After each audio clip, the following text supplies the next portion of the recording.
On today's episode, we are interviewing Charity Water. Christoph Gorder is the Chief Global Water Officer. Christoph joined Charity Water in 2012 to lead the organization's global water investment in 28 countries. Since its founding in 2006, Charity Water has raised more than $500 million and provided clean water to over 13 million people. Prior to joining Charity Water, Christoph spent 13 years leading disaster response operations and managing large-scale healthcare delivery programs around the world. He grew up in the Central African Republic and Nigeria, where clean water is still a dream for millions. We are super excited to bring you this episode with Charity Water because Charity Water is actually a huge inspiration as to why we created the GoodViral podcast. So thank you so much for joining us, Christoph. We are so excited to have you here on the GoodViral podcast. We've heard lots about Charity Water. It's actually one of the things that inspired us to come into doing this podcast and spreading good words is Charity Water and just the amazing things that you guys do, how you're structured and how you model. It's just so inspiring that our listeners here and our viewers are going to be learning more about. But we just want to say a big thank you to you, Christoph, for being here with us today. Oh, thank you. I'm thrilled to be here, and thanks for the kind words. We really appreciate it. Sort of going back to like the beginning, right? So what is it that that really sparked the idea, the whole mission behind the company, behind Charity Water? So Charity Water's been we're a nonprofit organization based in New York City, and we were founded almost exactly 15 years ago by Scott Harrison. Scott had spent a couple of years in West Africa working for a humanitarian aid organization, and really came away inspired by the great work that was happening out there and wanting to do more. And Scott's previous career before getting into the nonprofit world is he was a nightclub promoter for 10 years in New York City.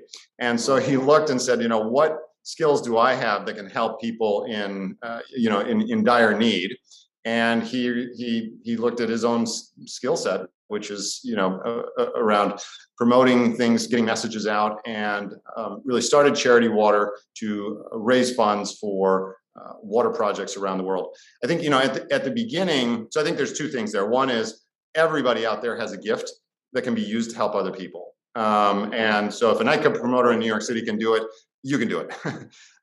So I think that's message number one. Is make a difference, and that's kind of why we all come to work every day.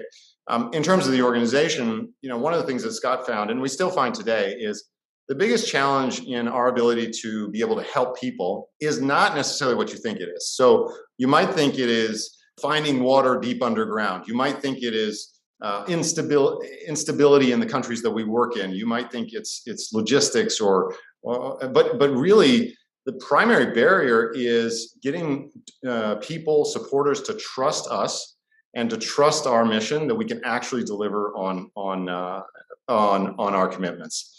So what we found at the beginning, this still remains true, is more than 40% of Americans don't trust charities, and more than 75% of Americans think that charities spend their money poorly or very poorly. So this becomes a huge barrier to us to be able to accomplish our mission of giving everybody access to clean and safe drinking water. So, from the very beginning, we did things like around transparency, around our 100% model, where 100% of the public's money goes to the field, and we track every single dollar, and all of our overheads and operating expenses as Charity Water are paid for by a separate group of donors who specifically opt in to do that. So, counterintuitively, we set out to give people clean water, but found we really had a different sort of fundamental challenge that we had to face. And we've grown a lot in the last 15 years, but many of those dynamics still remain the same. Each one of us has the potential to make a huge difference in the world. Building trust and transparency is really, we think, the way to that we're going to accomplish that. My next question is there's 15 years, a lot happens in that time frame. And so, whether it comes from concept to where you're at today, where you guys have given over, was it 15 or 13 million people water across the world? And then that's a huge milestone right there. I remember seeing that on social media and I was like, oh my gosh, this is great. But, along this journey, as something happened, in the direction of Charity Water, how it approaches it, that changed, that kind of was like, this isn't working. We got to pivot and go do this instead. Did anything like that happen along your guys' journey? I mean, it happens all the time. So we have we've maintained really a startup culture at the organization of pushing every day to do better, to be more efficient, to reach more people, to get the word out to more people who are interested in supporting it. So we've pushed and pushed and pushed, and in that pushing, we've found we've come up against walls and barriers at different times, and then had to spend some time to figure out how to crack the code. And I can think of a number of different examples over the course of the last 15 years, but a really big strategic one for us was the shift from asking people to support us in one-time donations to asking people to become monthly subscribers in a program called The Spring, where they sign up to make small contributions month after month, which has been an absolute game changer for us. So we launched The Spring in 2016, and today is a huge part of our revenue. And it gives us such a huge advantage over the old model in two ways. One is there's a predictability, which really helps sustain the organization, helps us plan and make better decisions going out in the future.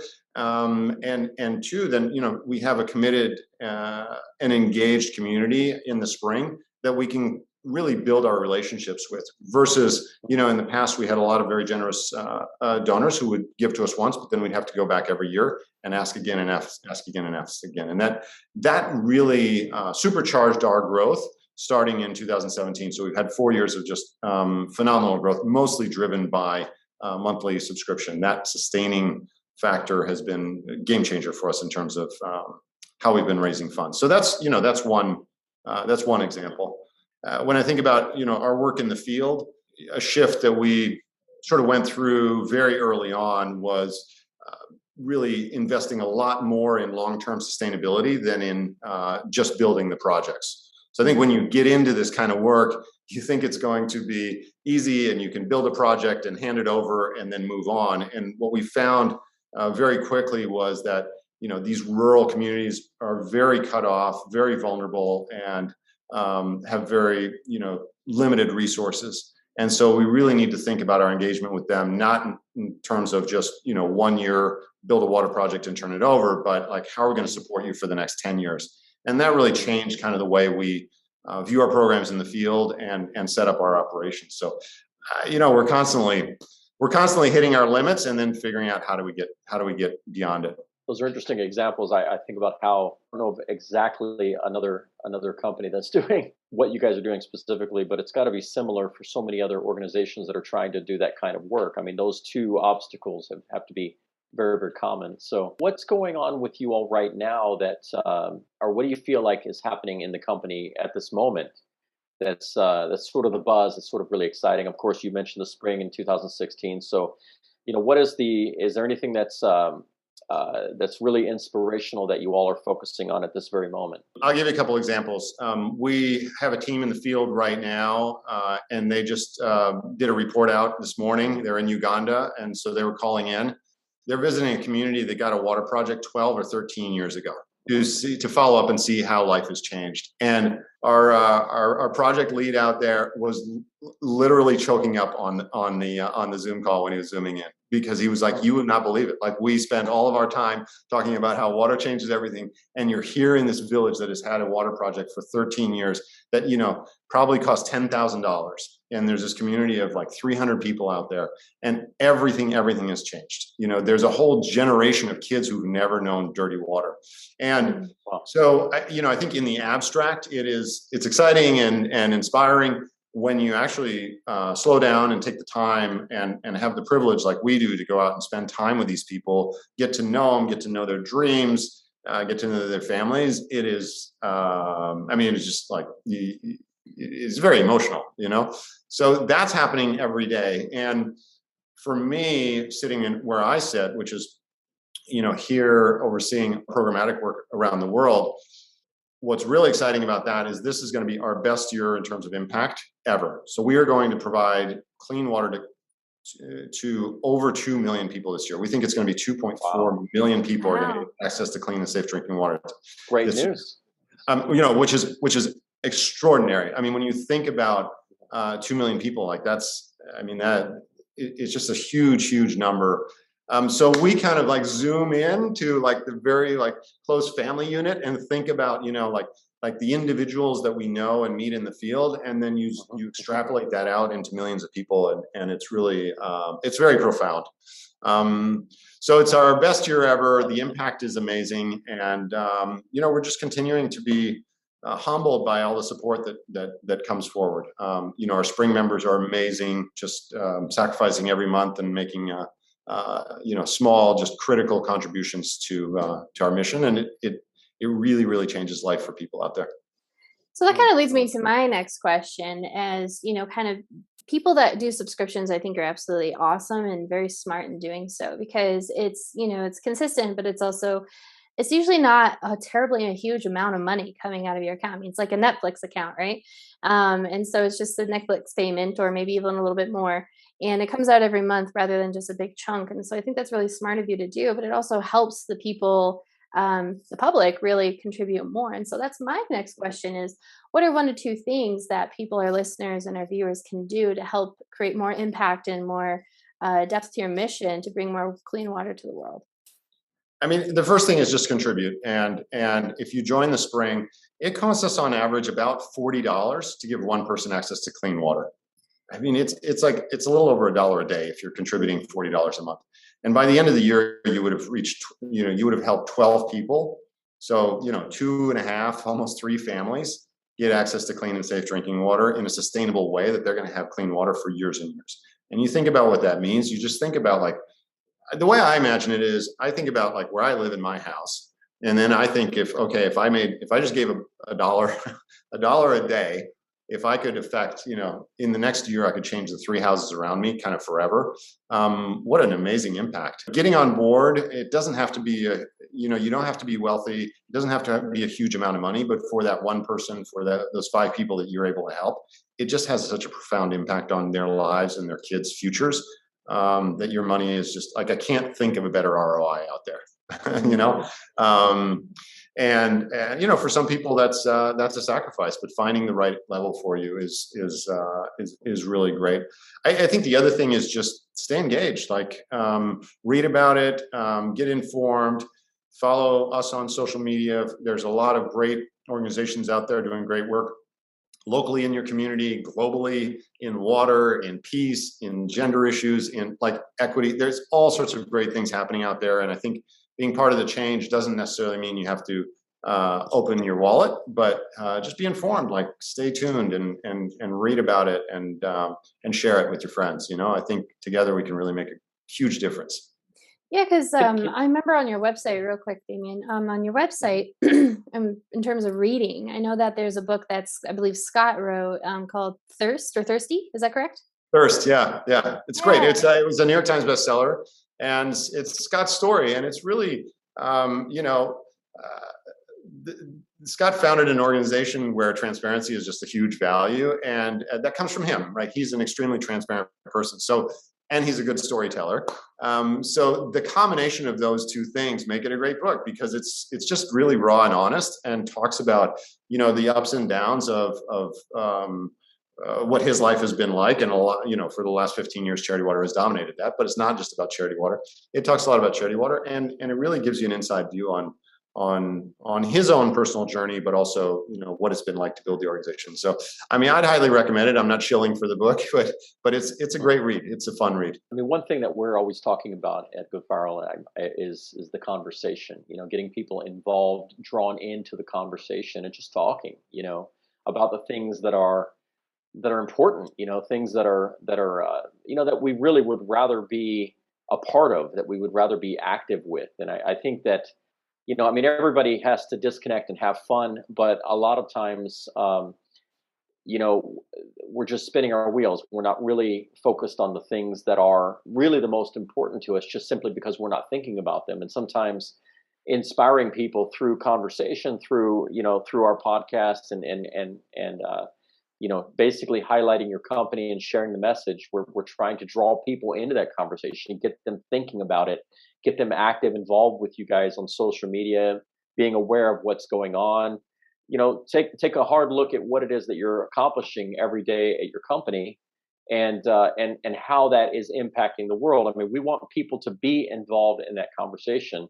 And one of the things that I was thinking about here is that I want to hear this sort of directly from the horse's mouth, as it were, because I was reading before we started this about the bad water. I don't know how you call that. Dirty drinking water is one of the biggest problems that we face on this planet. So so again, with the idea of raising awareness for people and drawing them into the conversation and getting them thinking about it, can you share with us, what is the real problem out there, the real urgency, what's the real need, and why is this important?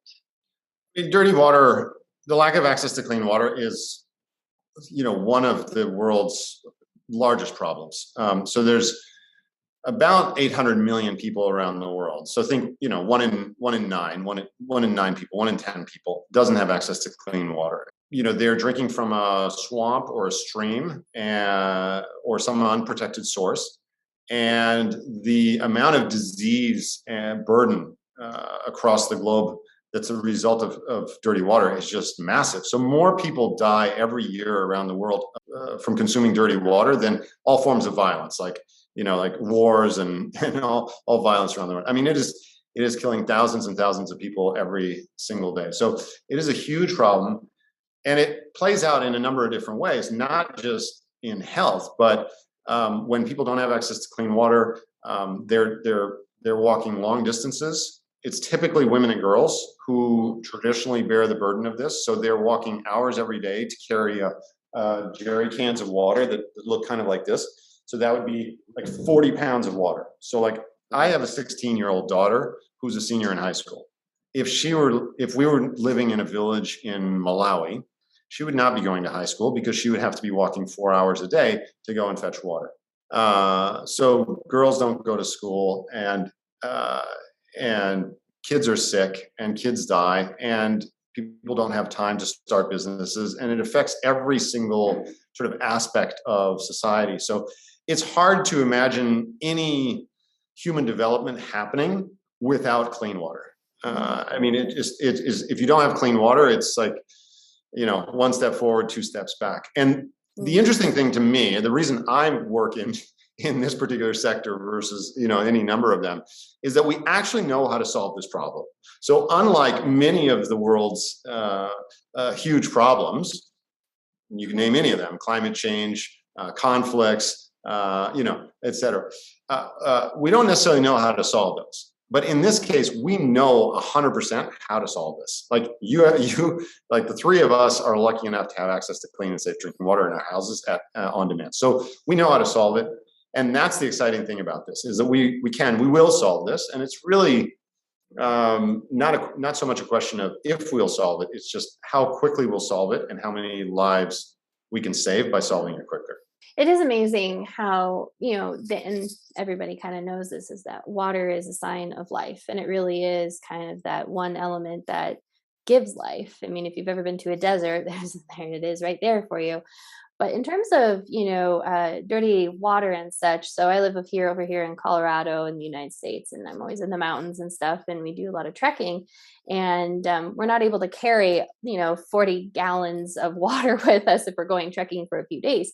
And so we're having to use iodine pellets, and then we use, kind of those fancy life water straws, and then we also have boiling water and such. And my perspective, just doing that, even if you have access to water right there, it's still not clean. And so you have to have it cleaned in some way. It still takes time. And even if it's just to boil the water, it takes time. And even then, that's not 100% guaranteed that it's clean. And so, even if girls aren't having to hike to go get water, the amount of time just to boil over a campfire takes over an hour. And so it's like, just knowing the timeline it takes to do all these things, if not all together, it's the whole day is just revolving around finding and accessing clean water. So I find what you're doing here is incredibly helpful, not only for livelihood, but also saving lives and really improving the lifestyles that people can have, the quality of life. And, because a lot of people think that, oh, if they have access to water, or, why are they not starting their own businesses, their micro businesses, and so on, in order to sustain themselves. Well, it's like they're literally just trying to stay alive from day to day. And so we love what you're doing here, and that creating a higher quality of life gives the ability to not only just go to school, but gives the ability to start their own businesses and so on and so forth. So just wanted to kind of, reiterate that to our listeners here is Mhm. even if you do have access to relatively clean water, it still takes time. And so this is an incredibly amazing solution, and it's very simple to do. It's not easy, but it's simple to do. I mean, you're hiking into some remote areas of the world, and you're really helping these communities out. So I just kind of want to applaud you and Charity Water for really doing this and really Thanks. solving a simple problem easily, and especially through your modeling. And 100% of those who contribute from the public goes to drilling those wells and giving access to waters in whatever form that is to those communities. Yeah, it's interesting that in the process of solving, a very direct problem like providing access to clean water, we start to help solve a whole bunch of other problems themselves. So, for example, when a community gets access to clean water, actually building the water project is the infrastructure is quite a quick process. So it might take a few weeks, but we're involved in that community for over a year, training that community. And part of that training is to help them form a water committee, which is typically 3 women and 3 men who are going to manage their water point and, repair it when it's down. And they agree on a little fee structure so that everybody can contribute into the maintenance thing. And so this training in community leadership, bringing women into it, putting them in a position of leadership, teaching them financial management, teaching them preventative maintenance. All of these like skills transfer that go through the water point are enormously valuable at the community level. And then the water points are all, we use all local professionals and local partners. Like it's not folks like us from the United States who are building projects in Ethiopia. They're Ethiopian professionals. And so helping to develop that, we're creating thousands and thousands of jobs around the world for local professionals who are drillers and community activists and accountants and drivers. And like all of these things are helping to build civil society in this kind of ripple effect that goes far beyond just the direct thing that we're trying to do. And so when academics have done studies on the benefits of clean water, they estimate that in the places that we're working in, $1 invested in clean water provides $4 to $12 of economic benefit to the community around it through all these things like save medical costs and save time and other economic opportunities. So it's an awesome investment opportunity for anybody who's looking for a good ROI. Such a huge impact on people to get clean water. Well, you're clarifying something for me. From the very beginning, it's like we were talking about this, and it's like we've got to get charity water. We've got to get charity water. We just keep talking, and it's and what you're clarifying for me now is it's becoming more clear to me what it is that you're providing to this podcast, to our listeners, and to the conversation. As I was talking about, is that it's not just as you say, it's not just about providing water, which is an amazing benefit, obviously, but it's really the model that you all have created. This is what I think people need to look closely at. The success that you've had with the model that you've created, and why that's having such a huge impact, why it's working. I love what you said about this is something that we know how to solve this problem. I mean, that's an amazing value. I mean, so everything that I'm hearing from you, everything that I'm learning about your company is clarifying for me the exact things that drew me to you all in the first place. So I'm super excited to have you guys. I know that we are excited, and it's really, and I want to invite our listeners also to take advantage of the opportunity to look more closely at Charity Water and understand what it is that you all, where you started, what it is that you've been doing all this time, what it is you're doing now, why it's important, and how it's literally changing the world, like as we speak, and also that model, how those ideas and concepts can then go on into the future to be duplicated in many other organizations. And so, I mean, I'm not just trying to I'm not only trying to edify the company. Obviously, I believe in the company, but I'm trying to say that that really these kind of examples are things that are needed. And I think that it's an inspiration to me And I think to a lot of people, it's more inspiring the more you look at what's going on. So thanks so much for sharing what you've shared with us about the organization. Yeah, so all to our listeners and to our viewers here today on the GoodViral podcast, Christoph, what's the best place that you would actually send people to get more information or to follow and to really get educated and then perhaps contribute or to share? I would say just jump on our website, charitywater.org, or follow us on Instagram.